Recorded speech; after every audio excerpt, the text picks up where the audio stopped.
how to find Trading212 account number. Please leave a like if this helps.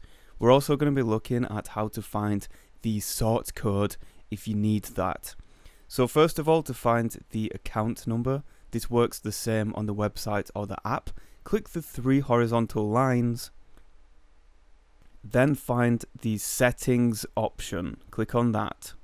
And then underneath my account and account details, you will find your customer ID and your various account IDs here. So they're going to be displayed underneath these headers. Now, if you want to find the sort code of Trading212, go back to the home page and simply click on cash. This button here, you will see it underneath your account value and next to your investment. So I'm going to click on cash, and here are the details of Trading212. The payment reference is your account number for the instrument you're using. So because I'm on Stocks ISA, this is my Stocks account ID right here.